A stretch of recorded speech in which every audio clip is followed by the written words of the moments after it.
The Brooklyn Nets might be led by the scoring prowess of Kevin Durant and the all-round game of James Harden, but that shouldn't minimize what Kyrie Irving brings to the table. He's still one of the best ball handlers the game has ever seen and one of the best offensive players in the sport, and today we'll be talking about his downfall. Hey guys, welcome to Courtside. If you like to get updated with all the latest basketball trends and information, please subscribe to our channel. Press that bell icon to never miss an update after every upload. While Irving has struggled with his health over the last few seasons, that hasn't eroded his handles, speed, or ability to come through with clutch shots whenever he needs to. The decreased volume of shots hasn't bothered Irving, who is fresh off one of the best offensive seasons of his career. Despite that, and the fact that the Nets made it to the second round of the postseason while suffering through a host of injuries, ESPN appears to have somehow come to the conclusion that Irving is just barely a top 20 player in this league for reasons we do not understand.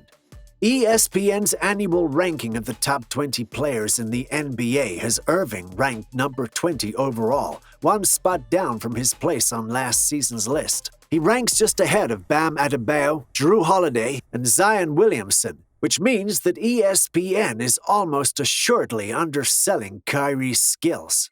Irving averaged 26.9 points per game, second best mark of his career behind 2019 to 2020. Grabbed 4.8 rebounds, third best, and dished out 6.0 assists, fourth best. He followed that up by reaching the esteemed 50-40-90 platform with his efficiency percentages. That signifies an elite shooter and scorer.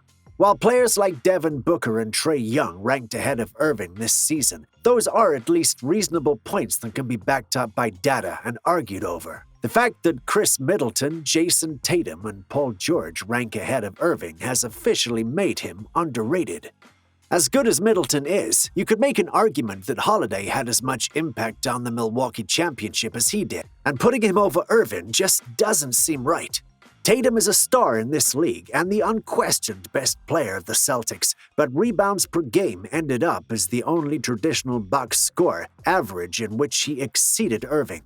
Kyrie also put those numbers up with Durant and Harden taking shots away on the team that beat Boston in the postseason. What are we missing here? While George appeared to finally play some solid playoff basketball with the Clippers this past season, and his per-game averages are nothing to sneeze at, it's unlikely that even the staunchest of Clipper fans would put him above Irving on a list like this. He might not be the best defensive player in the world, but what he can provide on the offensive end from a statistical and schematic point of view despite all the talent around him is exemplary. Yes, Irving may rub some people the wrong way, oftentimes for justifiable reasons and oftentimes not, but that shouldn't force analysts to say that he's only a fringe top 20 player. In fact, he's closer to top 15 than top 20, and anyone saying otherwise is just trying to get a rise out of people. The best way for Irving to pump up his rating on next year's list is to avoid the injury pitfalls that have plagued him so far in his career, continue shooting at a very efficient clip, and help the Nets make a run in the postseason. Perhaps that will wake up the ESPN talking heads and help them remember what a unique talent this man can be on his best day. Failure with Celtics.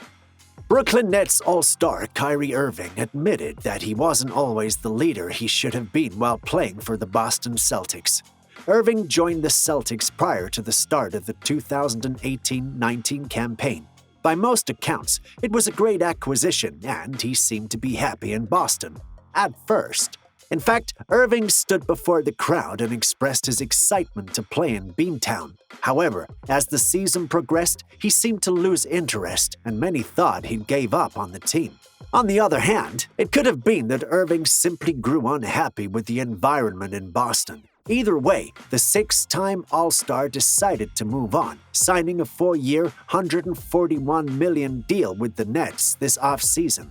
By most accounts, Brooklyn's signing of Irving was a great move. He's known as one of the best point guards in NBA history, and the Nets are happy to have him aboard.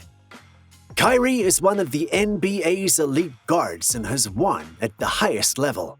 Nets general manager Sean Marks told NetsDaily.com in July. His championship pedigree, coupled with his gifted scoring and playmaking abilities, will make him an outstanding addition to our team. We're very excited to welcome Kyrie and his family to Brooklyn.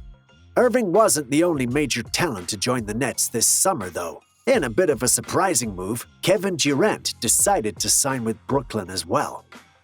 Did the fall of Kyrie surprise you?